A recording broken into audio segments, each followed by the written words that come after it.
You have questions, we have answers. This is Jane Muller. And this is Ken Muller. Welcome to our show, all about real estate with Ken and Jane.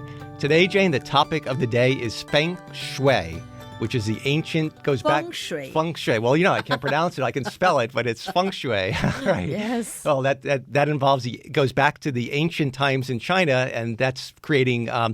It's the art of creating a harmony and positive energy flow in the design of real estate, and it has its traditions rooted in China.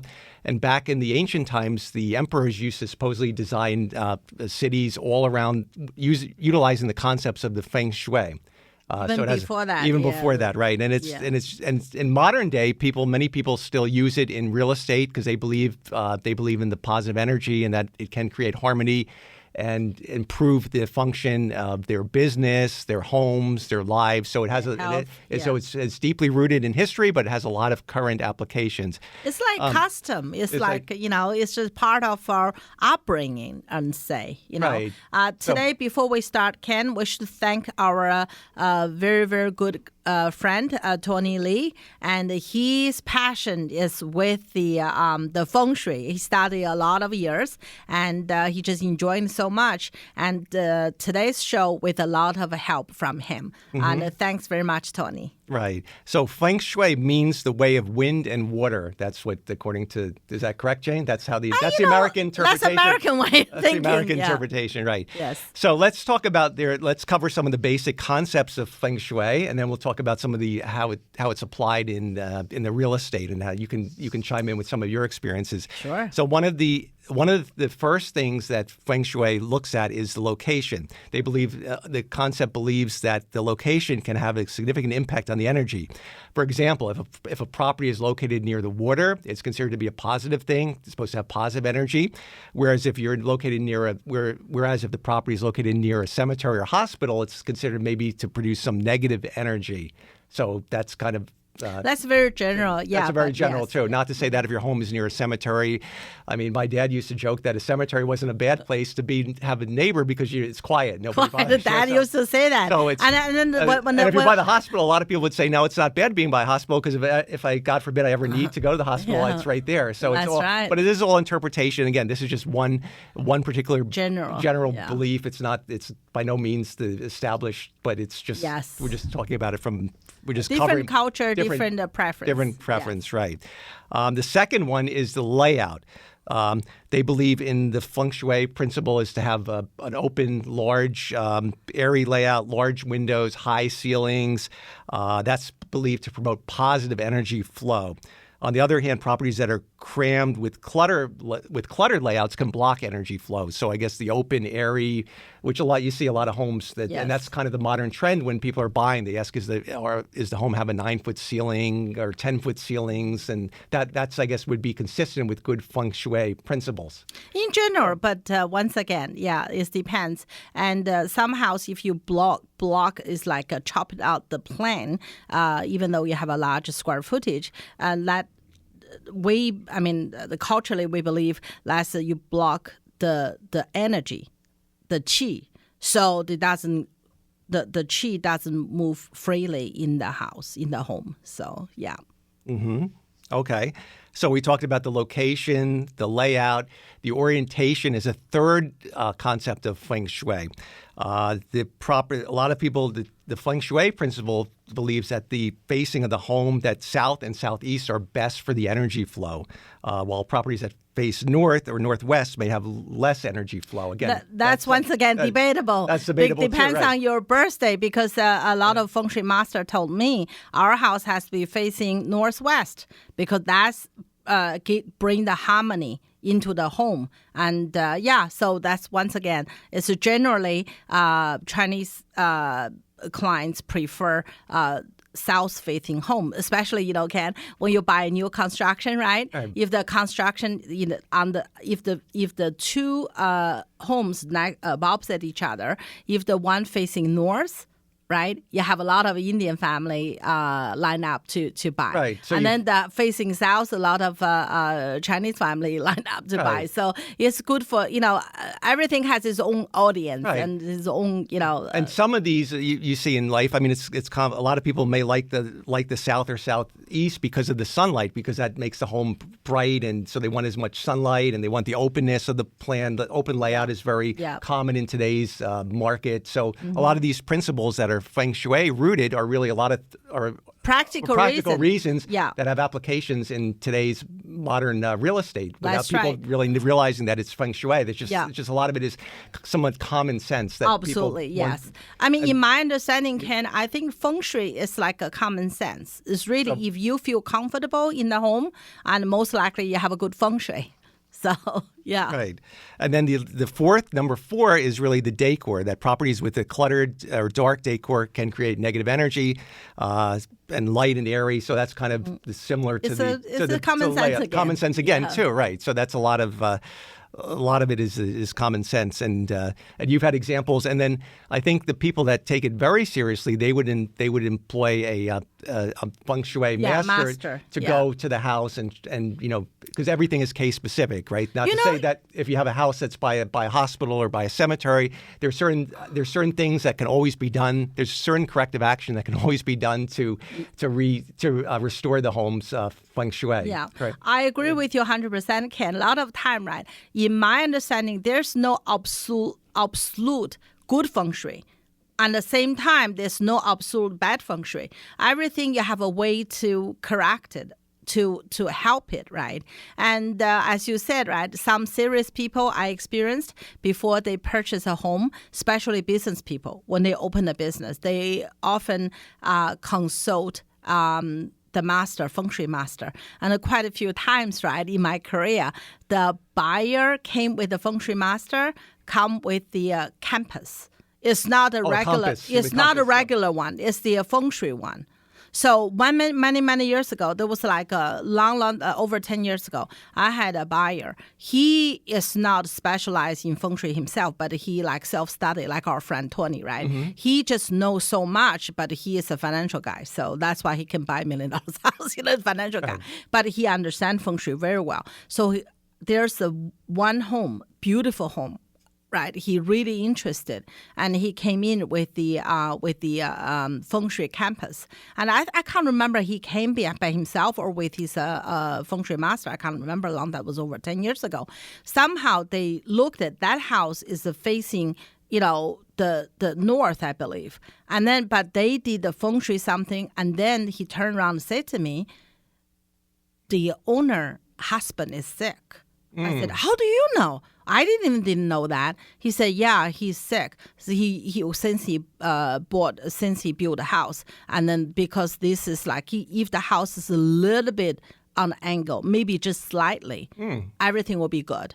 But it's just on that point." So, I mean, later I found out from the leasing agent that was true. The reason they want to sell, they lived there for almost 10 years. It's just health went down. But I don't know. To be honest here, I don't want to scare anybody out there. No, I don't know that's a coincidence or it's really some reason for it, but at least the buyer believes, so he didn't move forward with the purchase. Wow, that's very interesting. And to become a Feng Shui master, is it a matter of just taking the courses, or do you need some special innate ability, some psychic type? Because I thought it was just being educated and learning the principles, but from the story you just gave me, it sounds like that Feng Shui master came in there and could feel something It's a good question, Ken. Maybe a bit of both, right? Maybe someone have that special calling and to understand.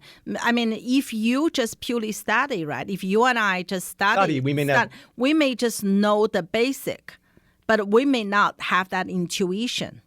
Right, because the times that that I've observed Feng Shui masters come into different real estate homes for the clients is they would find like the high energy, the positive energy. They would find the low energy point. Maybe it was where the sump pump was, and they might say you have to relocate the sump pit from this location to this corner because it'll. No, that's very true. Remember our house? Remember a long time ago, and when we had our house. That's my limited understanding of the whole principle, but it sounds like that every house there's, like you said, no such thing as perfect Feng Shui, no such thing as a house that's totally out of whack. But there's always certain things you can do to maximize the Feng Shui, the harmony of the house, and minimize the low or minimize the disruptive energy. Yeah, and a lot of time it's really up to the buyer or homeowner how much you believe in it, right? I mean, just like your dad said, right? And he said he doesn't care next to the cemetery. He feels it's quiet. It's a nice place to be. It's really, it's really depends whether it bother you.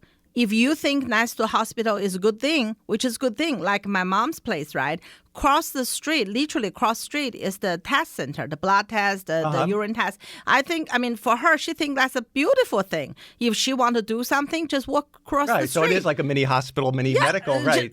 And then down the street is a general practitioner if she need anything urgently. And different cultures have different beliefs, like with the house facing. So you win with either way. If you have a south-facing house, you win under the Feng Shui. But if you have a north-facing house, you win under another. It's like it's like practical reason, but I think China in the past, right? The floor plan's different. Used to be old Chinese house. You go in, you have the living room, you have the kitchen, you have the area because there used to be the house is smaller, right? The back is most likely the bedroom. So that's why you want the public area in the facing south. You have the sunlight. But in the U.S., it's totally different. When you go in, it's it's a entrance, and then sometimes 2 stories, some 1 story. But your kitchen, your public area in the back. So if you're facing south and the back kitchen and the public family room will be dark. So that's really, practical reason, but practical habit has been changed. So you have to adapt that. So, yes. All right. Well said, Jane. We're going to take a short break. We'll be right back after these messages. Okay, welcome back to our show.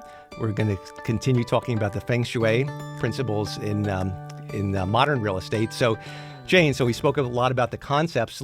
I did some research and I found some actual buildings in the United States that have employed the Feng Shui concepts. Mm-hmm. Number one, we have one in Bank of America Tower in New York City that was designed with the Feng Shui principles in mind, including the use of natural light. They have a large open lobby area with high ceilings and a large glass atrium. Mm-hmm. And apparently the architecture, they did consider that in their whole design. Mm-hmm. They actually had that, purposefully done that way.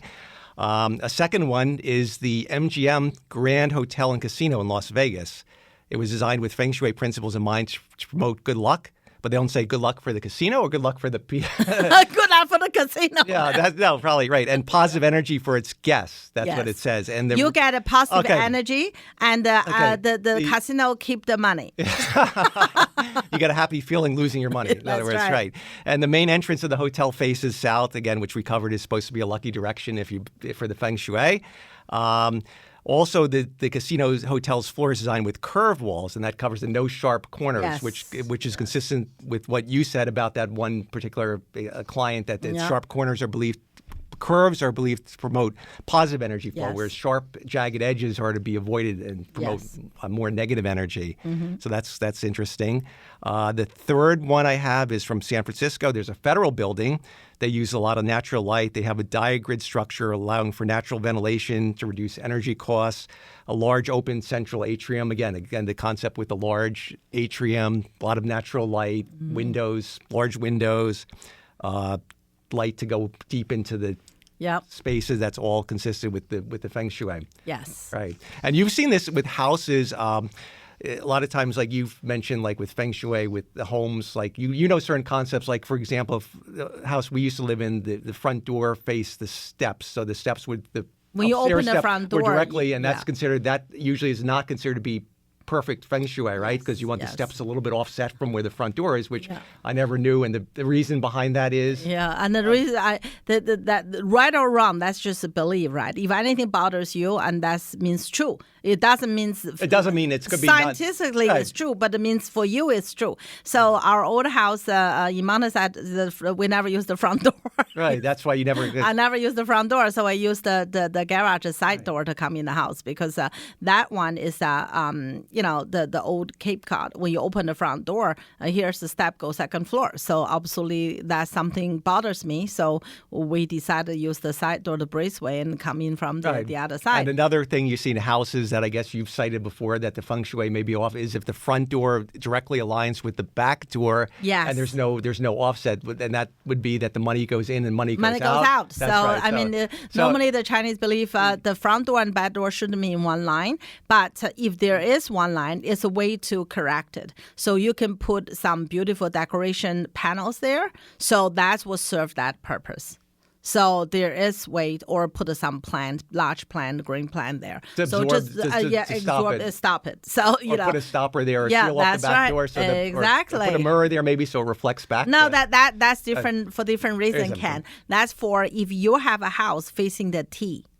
Oh, that's right. We didn't cover. That's another thing, which are homes that face a road that directly goes into the house. That's called the T. Yep. So if that case, and some feng shui master may suggest you to put a mirror because they believe the negative energy will too strong and from the road directly to your home, the front door. So normally shouldn't be facing your front door. So when you buy new construction, you have to be make sure. Some house you look like facing your front door, but when you actually came out from standing in front of front house, the front door, you realize actually front door facing the walking path, not the main road. So that's a lot of buyer would care. So but once again, if truly facing some certain, the feng shui master will suggest put some mirror there, just like reflect back the negative energy. Right. And you bring up the concept of the doors, but the front door is something that even in your practice in real estate has been an issue where clients that really like the house, but the front door didn't face the particular way that it needed to, they would actually they would consult or see if the front door facing, they could alter it. They could reconstruct it so the front door faced north or face south or whatever it needed to face. They build a little... this is not just feng shui, but these are other cultures that have other different beliefs on how the front door should face. So it's taken very seriously among a certain portion of the buyers out there. Definitely, I care. I mean, regardless. I mean, I don't think. I mean, if you ask me, do I believe it 100%? Like I believe in every morning sun will rise from the east. No, I don't believe that much. But at least I feel if I don't follow this, is going to may bring bad luck or bothers me, right? So I don't believe if you're facing the right direction, you get all the goodies, but I try to avoid the punishment. That's why, right? I mean, just like Tony Robbins said, people do it, some do it for feel good, but some just try to avoid the pain. Right. So for me to do it, try to avoid the pain. Or some may have other beliefs and may say, you know what, it doesn't hurt me to also let me see what they say about this, and if I can adapt and also be consistent with their thing, it's only going to be more positive energy, more positivity, and it won't hurt me to comply with it unless... exactly. There's no harm, And the thing is, Ken, I believe that the door facing is really depends on individual, regardless your your culture and the belief, right? I think it's really to do with the day or time of your birth. Everybody have a different, because when you say you have facing south, like what you said, right? A lot of building had facing south, had a good feng shui, right? For me, it's the opposite. I cannot facing south because south is fire. I can't remember, I'm sorry, either water or fire, so either one, right? But my life element is fire. So if I can't facing the direction for water, so that's going to be, put out the fire. So that's like, it's really, you have to, first of all, if you really care about it, you should consult the right, professional. That's what I was going to say. Right, do one-to-one, right. one-on-one. Because they need, and what do they need besides they need probably your birth date? They need to know, so they can figure out what zodiac or whatever. The time of your birth, and then they can customize what's the best feng shui based on your birth date Absolutely. and everything else Yeah, that goes. custom design, like a tailor to your needs. Tailor design, like tailor the program. Tailor the program. So That's in some right. cases, the south may not be the best. Like you could be like in your case, you said a west-facing door is considered, west, north, northwest. Yeah. And this also applies. The Feng Shui also applies to businesses. A lot of Yes. businesses use the concepts like we covered the buildings, the casinos, the San Francisco Federal Building, and likewise smaller businesses. They use it. They employ it to see where the boss should sit and how the door should be facing. Yep. And you've practiced this too with your own personal absolutely personal. business. Yeah, I once again I believe in that. I'm not really crazy about. I mean, before I step out the door, I need to consult the Feng Shui master. But I do care. I do. You know, whatever I learned, I try to help our client to before helping them to make a right decision to purchase the house. Before they purchase. Yeah.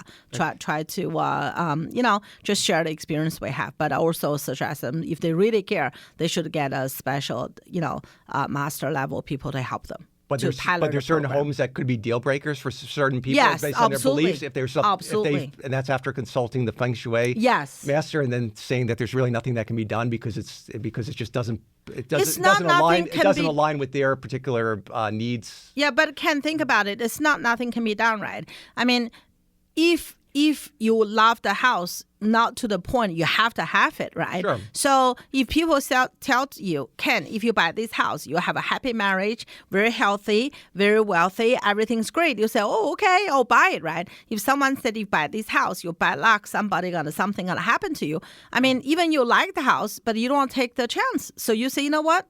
Next, right? There's plenty house on the market. Sure. Why you have to buy something bothers you. Sure. A lot of time it may not really happen, but you think if you worry about something will turn out, right? What's interesting with the real estate, a lot of homes are deal breakers from the get-go. If the house doesn't face, you're seeing that in and day out in the residential field. If the house doesn't face the particular direction, the clients, that's one of the things that you see even the advertisements for homes. They mention which direction it faces because that's for particular groups. That's extremely important. And if it doesn't face either north or northeast or east or south, then it's a deal breakers from the get-go. They won't even go entertain the house. Yes. And then if a lot of people prefer that direction, and then, if they will help to beat up the price. So absolutely. Yes. Mm-hmm.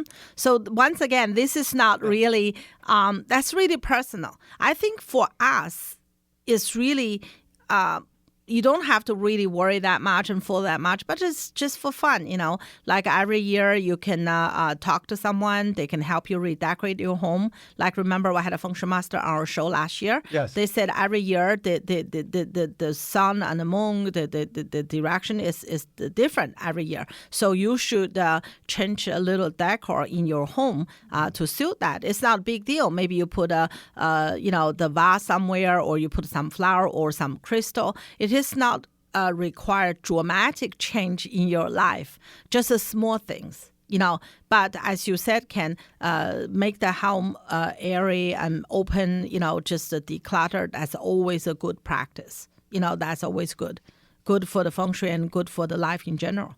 So make the house brighter and clean up. That's just good maintenance practice, really. Yeah, or to redecorate. People do that naturally too. A lot of this is natural common sense. After so many time, people redecorate because they want to get bored. They want to do different. Yeah. So a lot of this coincides with modern day practices just by chance. People do certain things. A lot of it is common sense and absolutely lighting, the windows, the decorating, less clutter. So a lot of these go with good real estate principles, practices to begin with, right? You asked before whether people, have to go to school or self-study. Well, actually, I was going to cover that too. There's actually in Hong Kong, this practice is heavily relied on. That part of China, they take it so seriously that Hong Kong in 2005 became the first university to offer a Feng Shui course as part of its building and engineering master's program. So it's part of the architectural requirements in the design that they use. So any architect there, I'm sure, is very well trained in the Feng Shui principles. Mm-hmm. I think a lot of time they have an old math teacher, right? They learn they're someone really good, and they have a lot of pupils there. So they learn from by the experience too. Yeah, and here's a cool example too. In actually in Hong Kong, HSBC Bank. Here's another example. The bank has a garden in the front, an empty space. That's where and that was designed that way because that's under the Feng Shui. That's where the energy is collected, and the water. And there's water beyond that point, which is where the wealth. Which is wealth, according to this. They have, I guess, a little lake, and then they have a garden. Yeah, so they have water, to empty. yeah. That's all consistent with the Feng Shui design principles. Yes. So, but sometimes you have a perfect Feng Shui design until your neighbor lot or someone built another house and then may take all of your positive energy. Right, so, and that's a very that leads to my next example. There was, I guess, in 1989, there was the Bank of China Tower in Hong Kong was built. It was built. I don't know why they built it with sharp angles, creating what is called shaki or killing energy, because the sharp angle can attack like a blade. Yeah. So the Feng Shui masters believe that it has. So after completing this building, it was near the HSBC. So HSBC's bank share dropped to a historic low. Oh, wow. And they wow. supposedly placed, and again, like you said, they can always counteract the Feng Shui. So what HSBC Bank did was they placed 2 cannon-sharp objects on the top of the building. It's pointed directly at the Bank of China. And ever since then, the legend goes that HSBC's performance has improved. Now, this is a true story if anybody looks this up. So they take that very seriously. The fact that a neighboring bank came up with sharp angles, HSBC took the liberty to counter that negative energy of the sharp angles by placing 2 cannons on their top of their roof to, I guess, point away to ward off the negative energy. Wow. So it all goes. So it is taken. It's implemented in modern day, and you see it a lot in Hong Kong. You see it in this country, especially in Central Jersey. It's a little surprised me. A lot of the building in the U.S. designed with a Feng Shui. Yeah, these 3 examples we gave. All right, very good. So we're out of time. We'll see everyone next week. Have a great weekend. Thank you.